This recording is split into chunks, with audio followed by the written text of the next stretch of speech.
menos 1. Né? Então, esse cara aqui com a regra da cadeia, eu vou botar um passo a mais aqui nessa demonstração.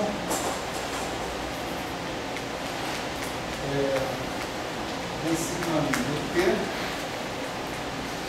df, d sigma μ.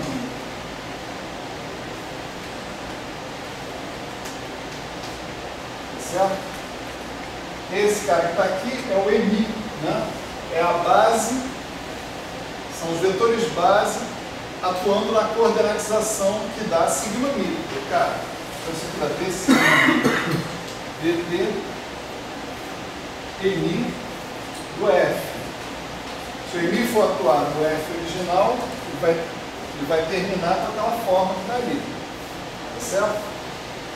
Então isso daqui é o lado esquerdo da equação, né? E o lado direito da equação é o seguinte: x sigma de t atuando num certo f, né? Isso é um vetor, né?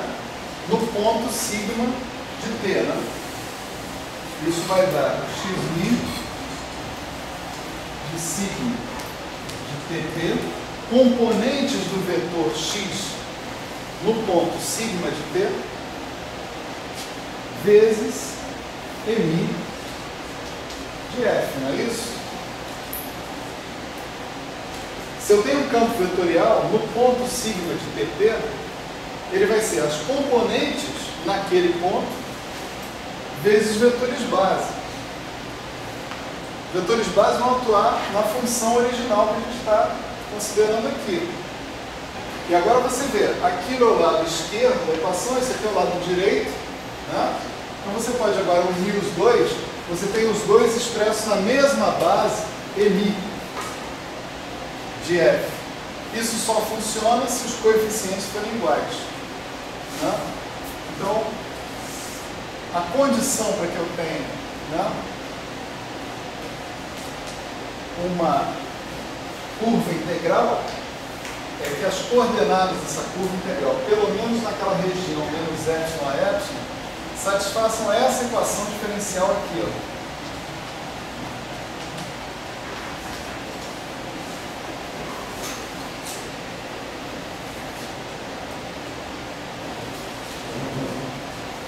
Com uma condição de contorno que é a seguinte: sigma mi de 0t seja xd associado com o ponto P. Sejam as coordenadas do ponto P em questão. Você tem o próprio P, né? Tá certo? Então, olha só. Isso aqui é uma equação diferencial de primeira ordem, ordinária, com a sua condição de contorno, a sua condição inicial, vamos dizer assim. Né? O teorema de existência e unicidade das equações diferenciais, das soluções de equações diferenciais, diz para você agora que sim, existe uma solução dessa equação diferencial sigma mi, né, de TP, satisfazendo aquilo ali, satisfazendo a equação diferencial, e ela é única. Ok? Então a resposta para a nossa pergunta é sim, existe sim. Né? Uma curva integral passando por P, satisfazendo essas condições. Tá certo?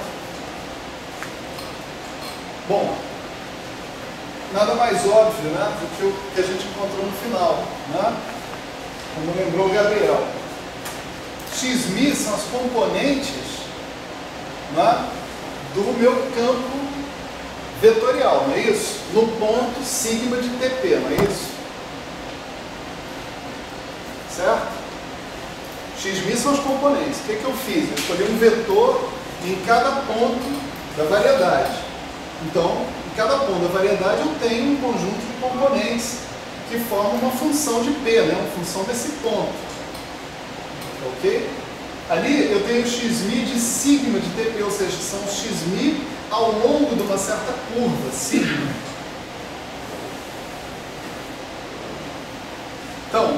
ponto sigma de TP, tá certo? Esse xmi que está aqui coincide com o vetor tangente da curva naquele ponto. Não entendi. Então, significa que você pensa no campo vetorial, pega um caminho de vetores, vai ter uma curva. Vai existir uma curva. Então não vai existir como foi existir zero. É por isso que você restringe a história a ter determinados epsilon e epsilon. Né? Se você andar muito dentro da variedade, você pode se deparar com esse tipo de problemas. Se você andar muito na variedade, você pode, inclusive, sair da tua vizinhança coordenada. Tem que fazer mudanças de coordenadas, etc. E tal. Né? Na verdade, essa é uma questão que não tem resposta genérica, caso a caso. Né? Se você vai ter curvas integrais que se cruzam ou não, numa determinada variedade. Não tem uma resposta genérica para isso. Deu para entender, gente? O espírito da coisa? Quer dizer, essa aqui é uma maneira complicada, mas que tem a vantagem de formular essa questão sem uso de um sistema de coordenadas, com o auxílio do mapa diferencial, simplesmente. Né? Essa daqui é uma maneira simples de olhar para a questão, né? Direta. Né? Se eu tenho uma curva sigma, quais são os componentes do vetor tangente dessa curva sigma num certo ponto t, por exemplo? d sigma dt, d sigma mi dt. Não são? Bom, se eu quero que isso daí corresponda às componentes de um determinado campo vetorial, eu tenho que igualar uma coisa com a outra. Xmi, por sua vez, é a função desse ponto em particular que você está tirando, uma certa função que não está especificada. Quando você especificar, você fixou a equação diferencial que você tem que resolver para encontrar a solução. Tá certo? Mas dentro dessas condições que a gente tem aí, a gente tem uma solução que ela é única. Tá certo?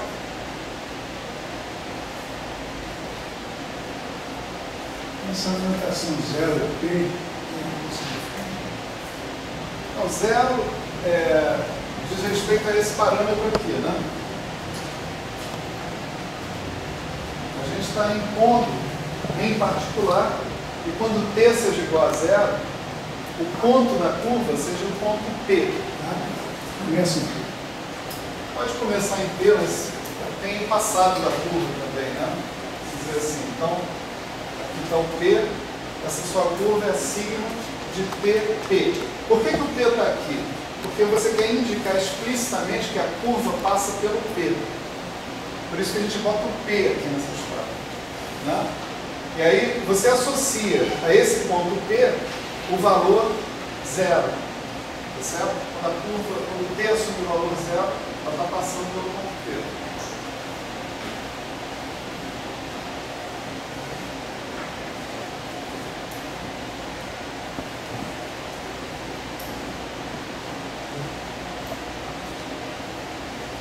Bom, ainda dá tempo para a gente fazer mais um negocinho legal. É o seguinte.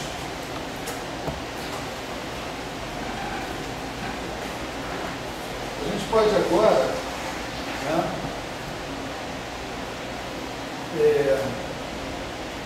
mostrar que a seguinte propriedade é verdadeira.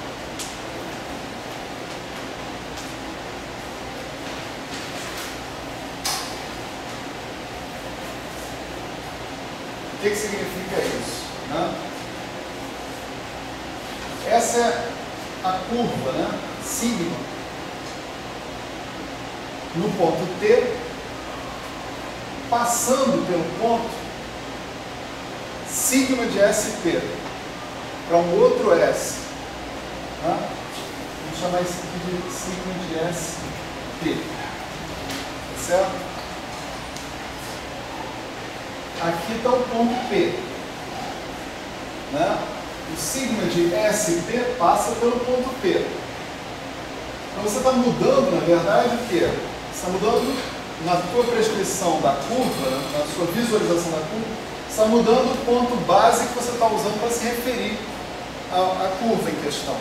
Ao invés de você falar de P, você está falando de um outro ponto qualquer ao longo da curva. Sigma de SP. Tá certo? O ponto é que se você trocar, né, a especificação da curva de P para sigma de SP, onde sigma de SP é um outro ponto, vamos chamar de P', tá certo? Então esse cara aqui é um sigma de P', tá certo? A diferença é simplesmente uma translação dos seus parâmetros. Tá certo? Quando T for igual a zero, agora o teu sigma é o sigma de SP.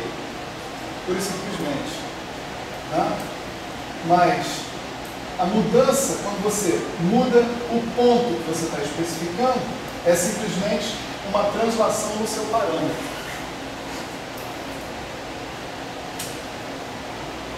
Vamos ver como é que a gente prova isso. É bem fácil. Né?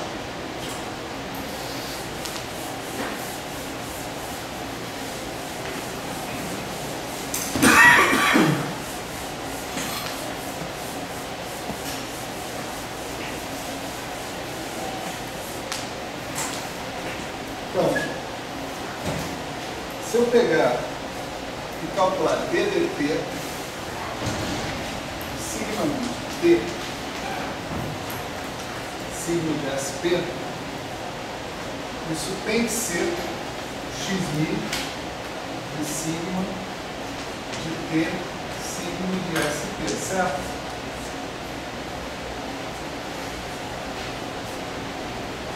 Supondo sigma de SP é um P', né? A equação que vai me dizer qual é o fluxo, né, não pode depender, essa condição que está aqui não vai depender se eu boto P ou se eu boto P' ali. Posso botar o que eu quiser. Né? Então, essa equação ela tem como condição inicial o seguinte: sigma de 0, sigma de SP, como eu disse, é o próprio sigma de SP. Estou dizendo, estou especificando agora a curva, dizendo que ela passa por P', não que ela passa por P. O P' é um outro ponto dentro dessa curva. Em princípio, dentro dessa curva.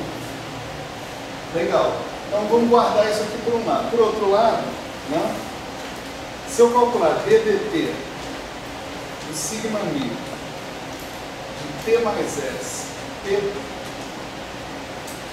né, isso é a mesma coisa que eu calcular D a D, T mais S, do sigma μ, T mais S, P. Não é isso? E isso daqui vai ser o x'mi de sigma de T mais S, P. Não é? Estou usando aquela equação ali 500.000 vezes. Né? Bom, qual é a condição inicial que essa equação aqui satisfaz? Essa aqui.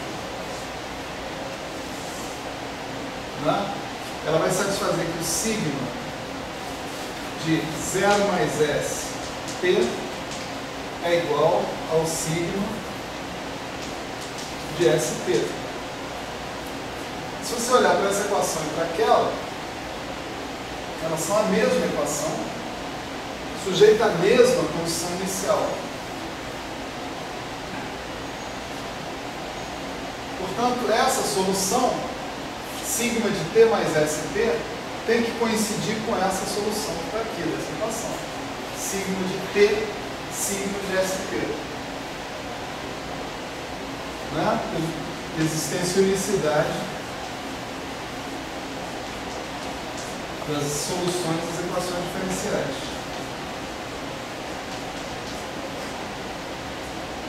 Ok? Isso significa, basicamente, que você pode pensar os fluxos, né, como uma espécie de grupo abeliano. Certo? Como é que é isso? Mais uma vez a gente fixa o ponto P, né? E imagina o seguinte: o sigma T de P eu vou analisar como um diffeomorfismo, só que de M em M, certo? Eu vou pegar um ponto P do M e levar um outro ponto P do M, né? Então, o ponto P, se eu aplicar o sigma T, né? Sigma T de P é um outro cara aqui na frente, associado com o ponto, né? Tá certo? Com um parâmetro T. O P está associado com o parâmetro zero. O sigma T de P é um cara que está aqui. Se eu variar o T, eu encontro outros caras, aqui. Então, se eu fixar o P e variar o T, eu estou pegando o ponto P como partida e estou chegando a outros pontos, né, dentro da variedade, ao longo dessa curva, né? Então, olha só. Eu posso definir uma lei de composição, sigma T, bota sigma S de T, como sendo sigma de T, sigma de S de T. Definição. Tá? E isso daqui é o que a gente acabou de ver do sigma de T mais S, P, que é sigma T mais S de P. Então, tem diversos mapas da variedade nela mesma, indexados por esse parâmetro T. O sigma T, o sigma S, eu posso compor um sigma T com o sigma S, e vou ter um sigma T mais S. Tá certo? Eu tenho a identidade, sigma 0 de P é igual a P. Não? Eu tenho a inversa, sigma menos T é o sigma T a menos 1, certo?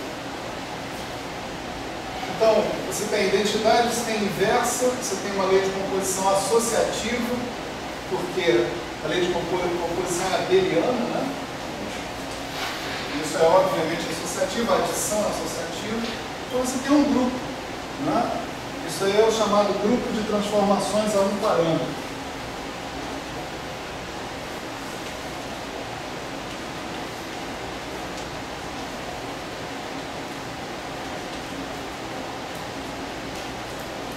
Você pode enxergar essas transformações como mapeamentos da variedade nela mesma. Tá certo? Um outro ponto de vista para você olhar para esses signos que estão aí. Ok?